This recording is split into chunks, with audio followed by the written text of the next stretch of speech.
Hello, friends. This is Doug Schaible, and welcome to the Premature Bible Institute.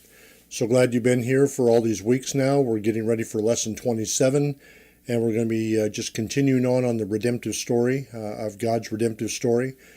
And we've covered a lot of material in the past, and we talked a little bit about that last week. Did kind of an overview of everything. And now we're going to continue on dealing with the results after the flood, after Noah and his family came out of the ark, and continuing on to another event in history that God wants us to know about. So just want to recap just a little bit for last week that these were very sobering events that happened at this particular time.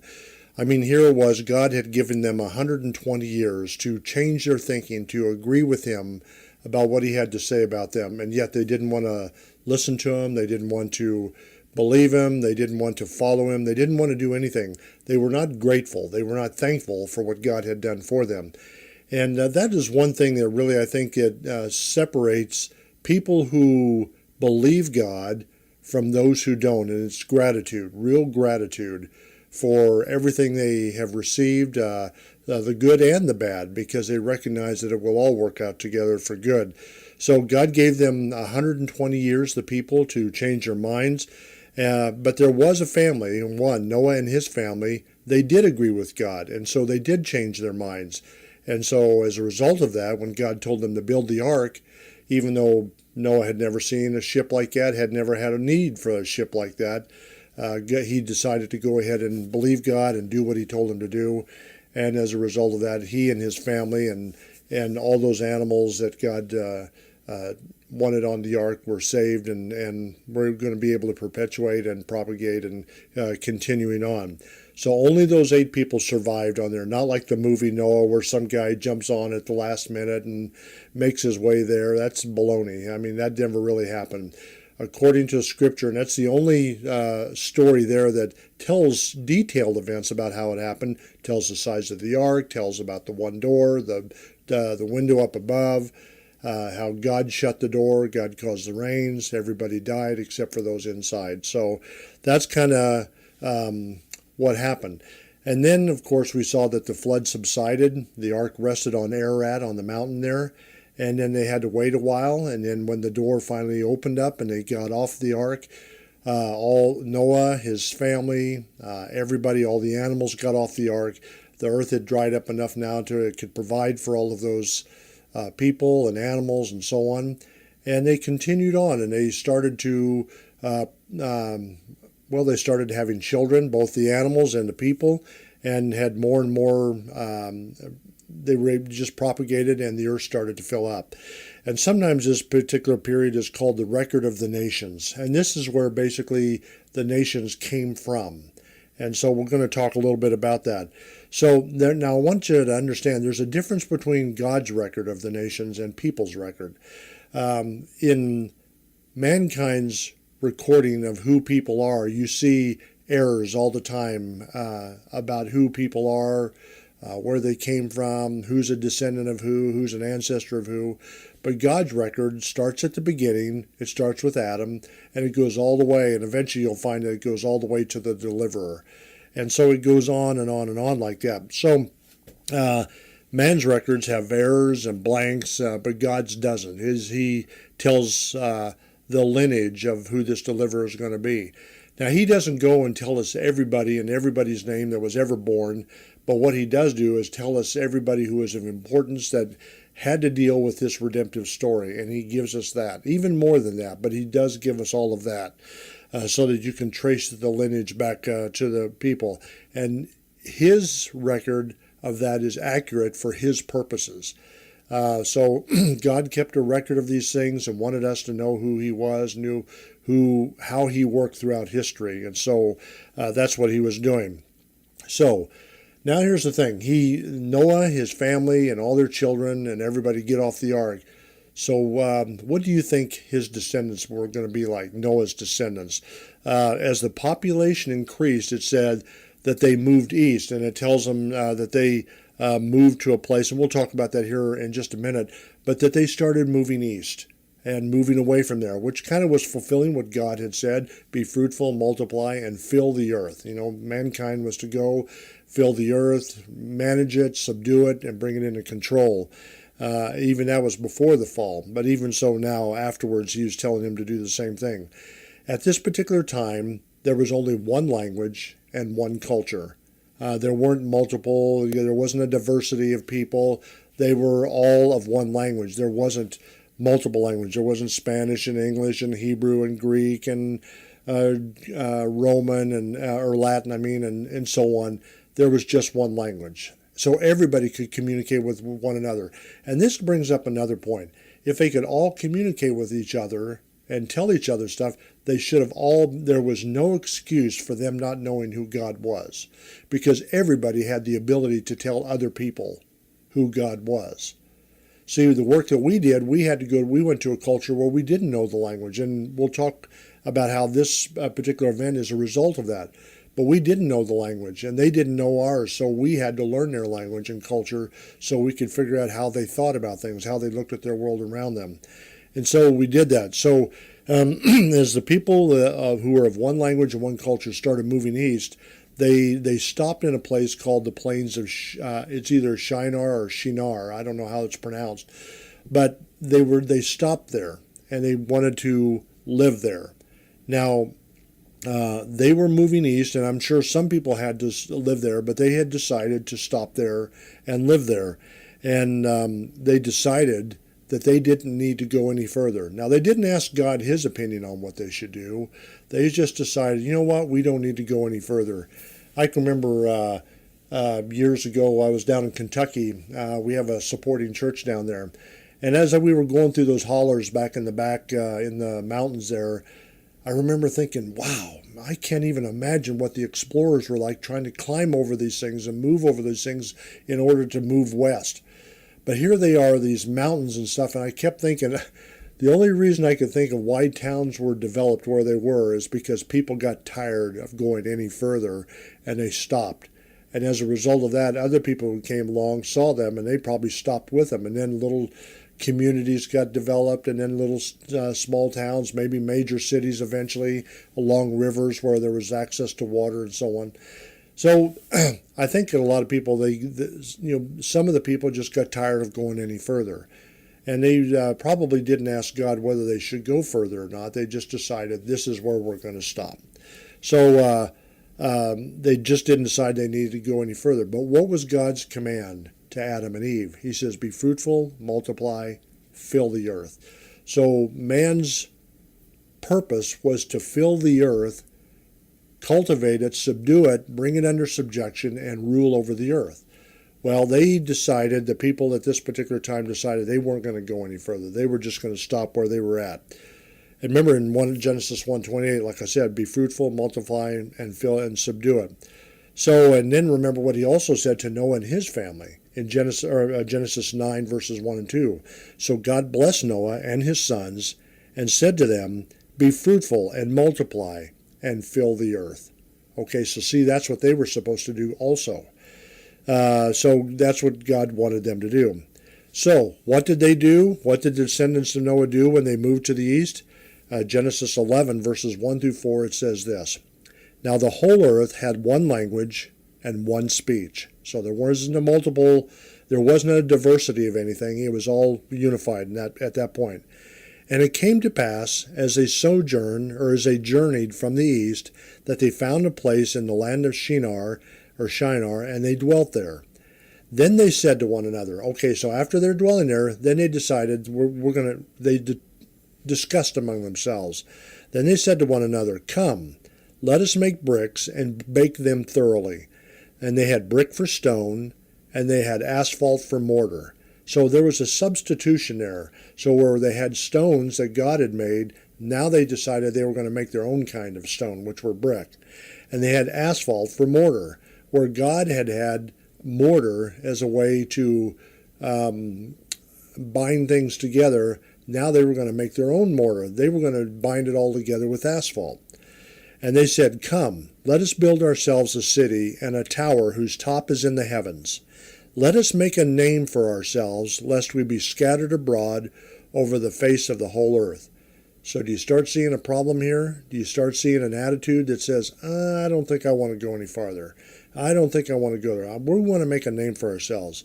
So now it's interesting to understand. I was trying to do a little bit of mathematics on this, and some of you could probably do a better job of this. Now you got to figure these people were living a long time. I think Noah lived like 960 years or something like that. It's really a long time. So all those children at this particular time are still living long lives, but as time would go on, you'd start to see it becoming less and less as time went on. So just think about it for a second. If people in a 20-year period could have, say, 10 children in 20 years. So there were 8 people to begin with. That means there were 4 couples. So if those 4 couples had 10 children, that would be 40 children plus them. So that would be 44 couples who could have children. So now you have 44 at the end of 20 years. And then if you take that 44 and say if each one of those had 10 children, then you start seeing the multiplication, and it just starts, the numbers start raising exponentially. And in 100 years, you could have millions of people, quite honestly. It doesn't sound like it, but you do the math on it, and it would be easily possible for them to have millions of people at that particular time. So just ask yourself this question, though. How long did it take for people to start figuring out that they, or start thinking that they knew what was best for themselves, and God really didn't know what was best? It didn't take any time. Why? Because they were children of Noah, and Noah was a descendant of Adam.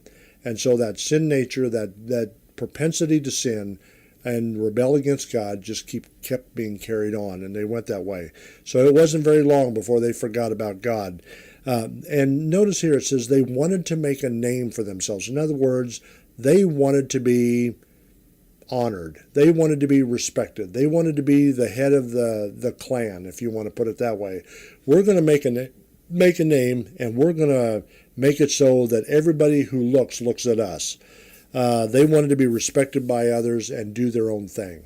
Now, of course, that term, do your own thing, it's funny. That was started in my generation, to be honest with you, back in the 60s. Do your own thing.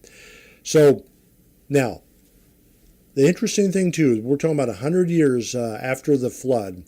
Everybody at that particular time had access to somebody who was there when the flood took place.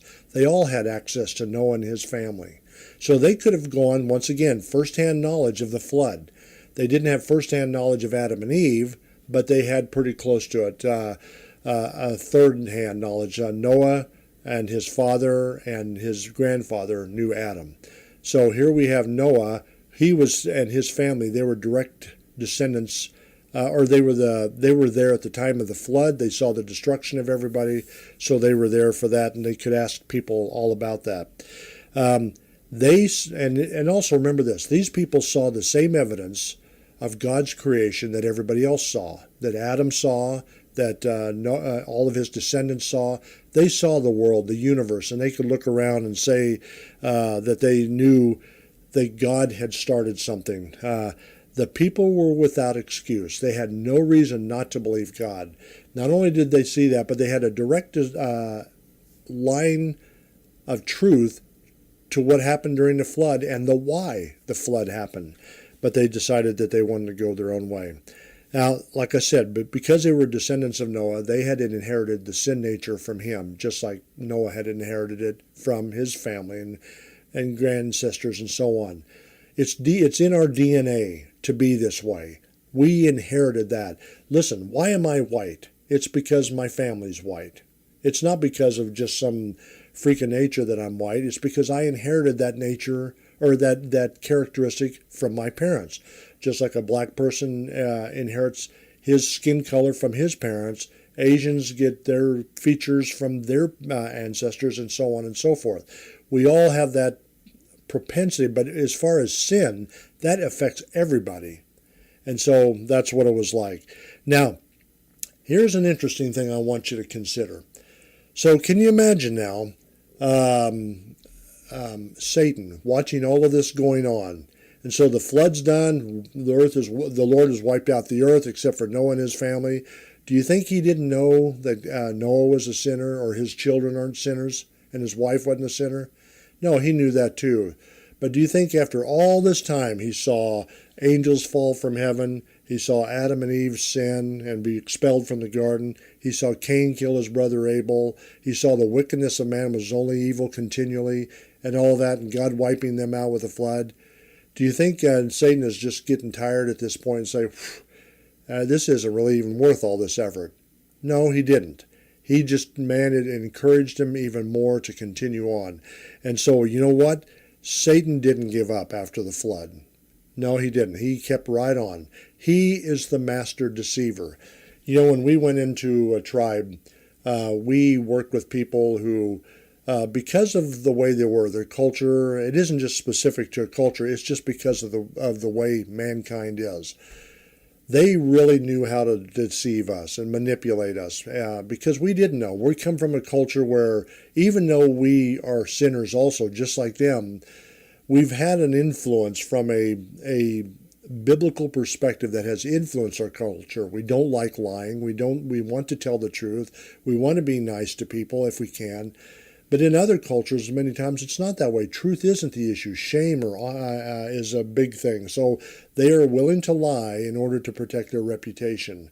And it doesn't bother them as long as they're not caught. But that's okay. I mean, I understand that. That's just where they're at. And it's not a put down of them or an exaltation of me. I'm in the same boat they are. I'm a sinner just like them. So, but he knows how to manipulate. Satan knows how, like I said, to pull, which levers to pull and which buttons to push to get us to think in a way that's not beneficial to us. And so, and the only way we can do that is if we listen to God. The only way we can fight that is to listen to God and believe him and do what he wants us to do.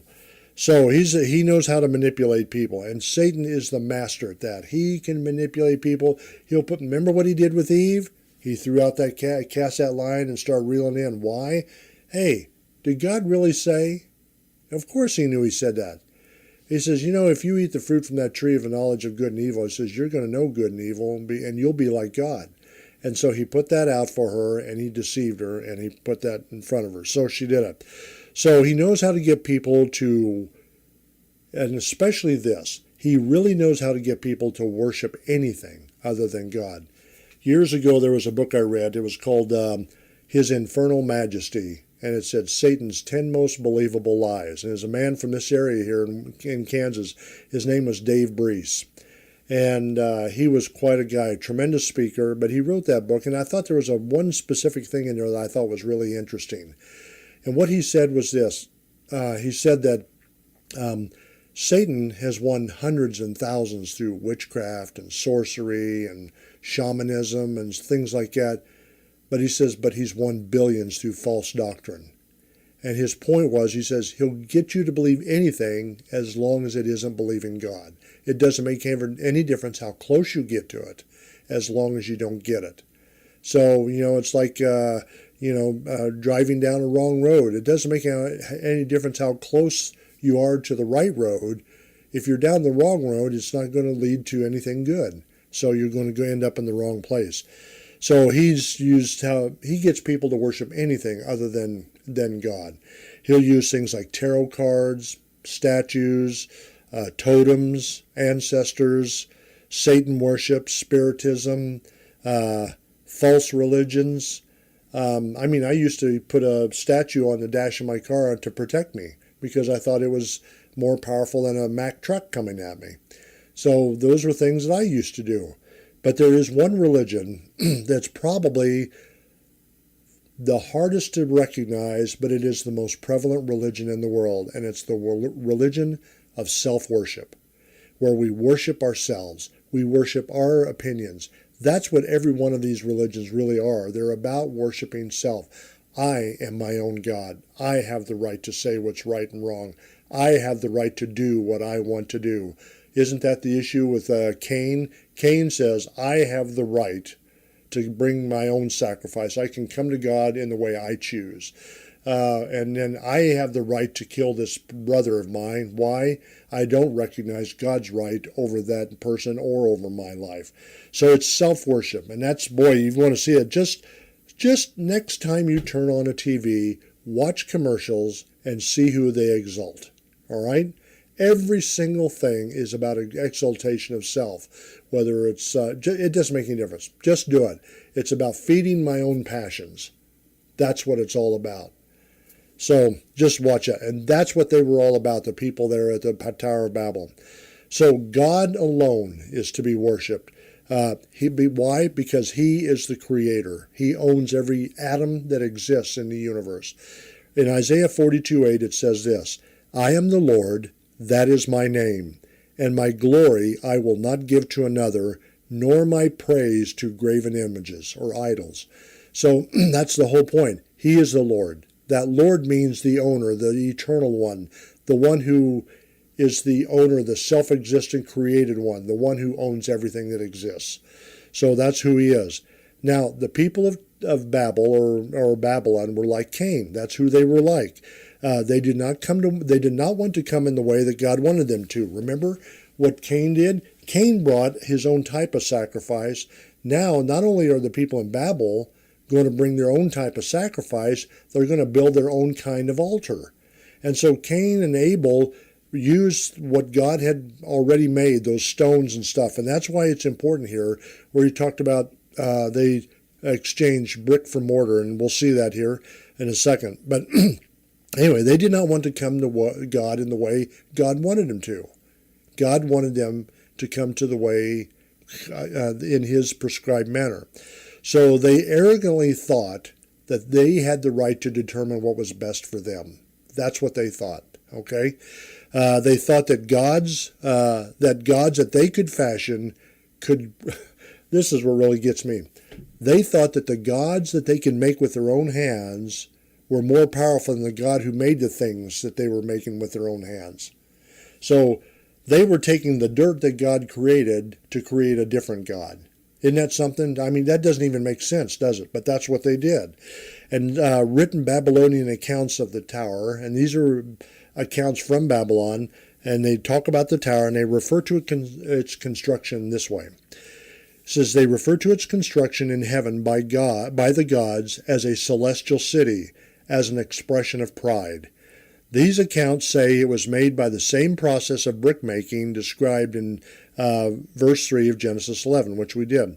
With every brick inscribed, every single brick was inscribed with the name of the Babylonian god of Marduk. So they're not only just coming to God in their own way, they're coming to a false god in their own way. So it's the double whammy there. Also the ziggurat, which was the step-like tower that would get up to the altar, is believed to have been first erected in Babylon. Anyway, it was said to have had its top in the heavens. This artificial mountain became the center of worship in the city, a miniature temple being at the top of that tower. And the Babylonians took great pride in their building, and they boasted of their city as not only impregnable, in other words, it couldn't be destroyed, but also the heavenly city. They called it Babili. It sounds funny, doesn't it? Babili, which means the gate of God. So this comes from the Bible Knowledge Commentary. So this is the arrogance and but once again, remember what I said in the beginning? Sin causes us to think irrationally. So they take something that God created to make something that God didn't create or wanted them to know. And so it's interesting how they would do that. So God had told them that he wanted people to go into all the world and get this, subdue the earth and so on. But the people just wanted to stay in the building, build us. They wanted to stay. Let me say that again. God wanted him to spread throughout all the earth, but the people didn't want to do that. They wanted to stay right where they're at and build a temple to worship their God, the one that they thought or came up with in their own minds, which doesn't even make any sense. Now, do you think God saw what they were doing? Do you think he understood? Was he going to let this pass just because? Well, let me ask it a different way. God had just got done destroying the earth about 100 years before. Do you think God was going to let this pass? Do you think he was sitting there thinking, man, that was awful. That was really, really bad. That all those people. I don't know that if I want to destroy these people or I want to do anything, any judgment on them, because I really feel sorry for them after all that I had done. No, that isn't what he said. He wasn't going to destroy them with the flood because that was his promise, wasn't it? And by the way, think of this. Every time they saw a rainbow, it reminded them of God's promise. So every time they saw a rainbow, they were being reminded once again of what God had said. But they still decided not to do that. So what did God do? In Genesis 11:5 it says, "But the Lord came down to see the city and the tower which the sons of men had built." So he came down. Now, it doesn't mean that he didn't understand what was going on and he wasn't there or he didn't do it. It's just an expression to give them the idea that God decided to become directly involved in this. He decided to become deal with this personally, if you want to put it that way, even though it wasn't been anyway. I just want to say that he decided to show us that he was getting involved in this thing, and it wasn't going to be an accident what happened. In Proverbs 15:3 it says this, "The eyes of the Lord are in every place, keeping watch on the evil and the good." So because God is everywhere, he was there with them and saw that. But he's telling us that I'm going to get involved in this personally. So let me ask you this. Do you think Satan was going to win this time? Do you think, like I said, that Satan got tired, or do you think he was going to go ahead and try and do something? Well, of course he was going to try and do something. He already was. He was getting them to worship a false god, getting them to mill bricks instead of mortar, and so on. So had God finally met his match? No way. I don't even understand how a person could even think that. So he says this in Genesis 11, verses 6 through 9. "And the Lord said, Indeed the people are one, and they all have one language. And this is what they begin to do. Now nothing that they propose to do will be withheld from them." So in other words, because they're thinking like this, they're going to do whatever it takes to do whatever it is they want to do. And God says, this is the way they're thinking. So what does God say he's going to do? He says, "Come, let us go down there Come, let us go down there and confuse their speech, that they may not understand one another's speech."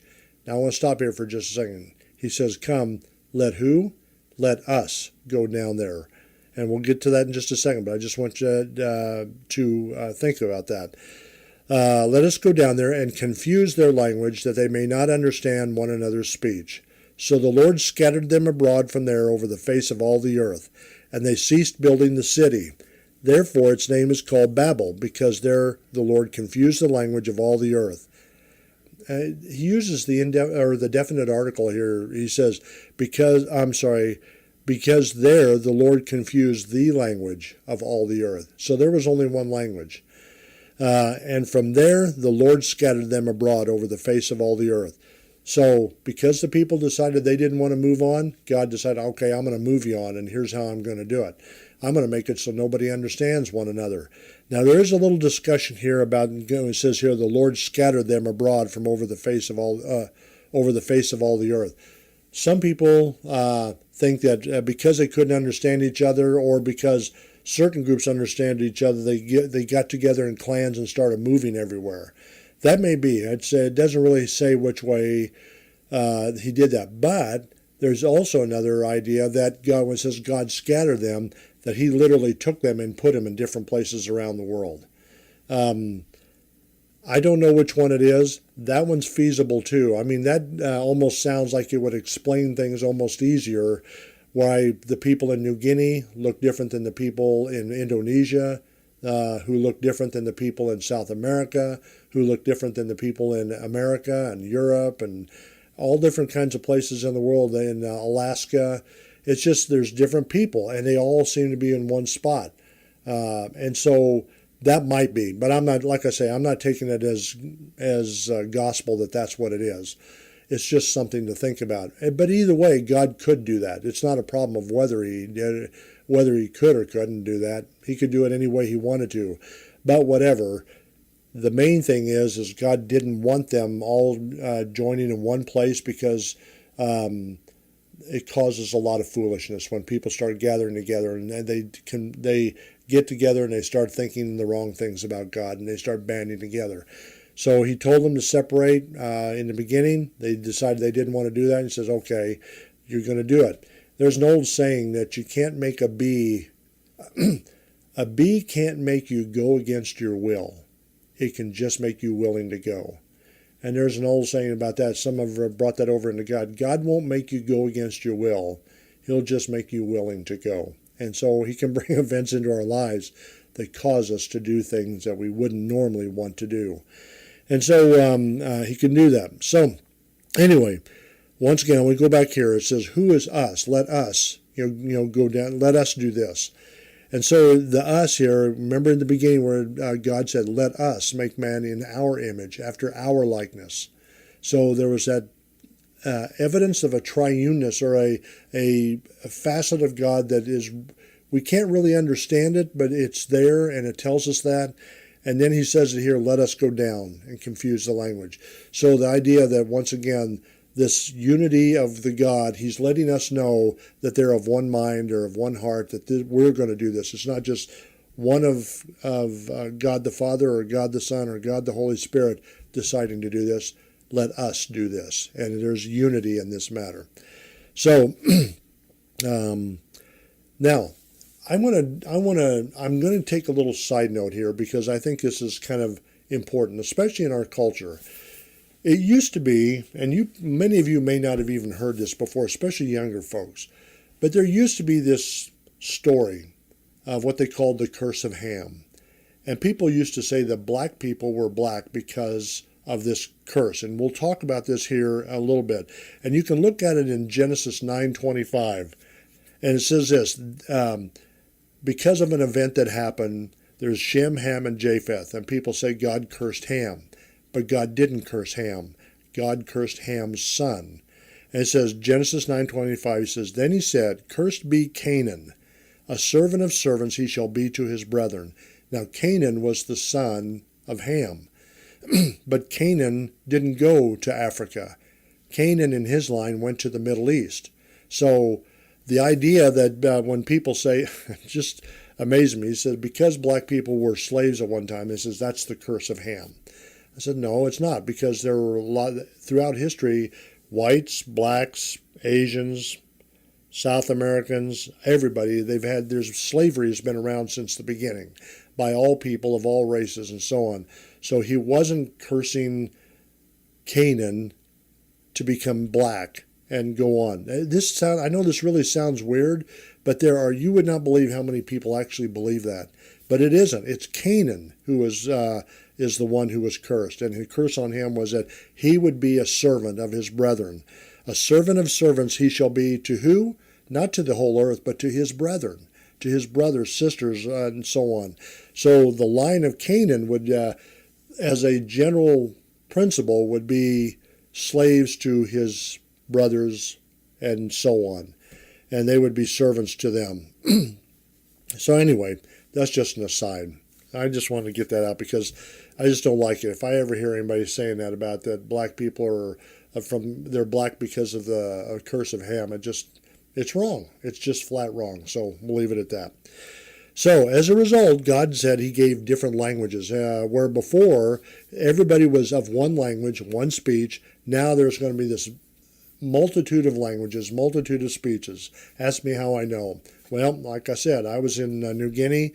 We weren't to learn a particular language, so in order to do that, we had to learn how to speak like them. So la ponga susna kanes kayom. Ngayon nga kanes logor to si. Waka yom kagati lo kamalatap. Kaya tung ineriag naluk nga Amerika ke nga tigati lo kamalatawa po. Kaya yom kang lukwol, yom kagati lo kamalatap. Kaya yokukuyo, kaya tuguno, apitya apol, yagati. And so basically what I was just saying is that you guys don't have a clue of what I'm saying. I says, but myself and one other man are the ones that understand that language, as far as white people go. The tribe understands it, obviously, but we had to go and learn that language so we could communicate a message clearly to them, this particular message. Now, God didn't do this, and this is something else that's kind of going around in missiological circles, that this is a blessing. God was blessing the people with all these different languages and curses, languages and and cultures. And I said, it isn't a blessing. It was a curse. It was a judgment upon the people because they decided to stick together. God says, go into all the world. Now, God worked good out of that.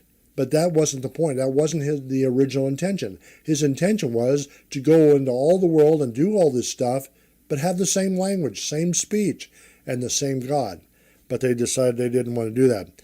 They decided to disobey him, and they wanted to worship false gods and build false places of worship, and they were unified in doing that. It wasn't as a matter of different cultures getting together and say, hey, this is how we want to do it. There was no coexistence in this matter. As a matter of fact, it was meant to separate them. So God did that.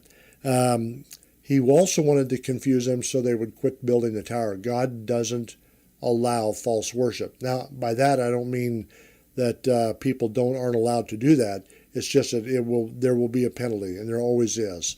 Sin causes us to think irrationally. And he wanted people to go into all the world and do what he told them to do from the very beginning. And so that's what he did.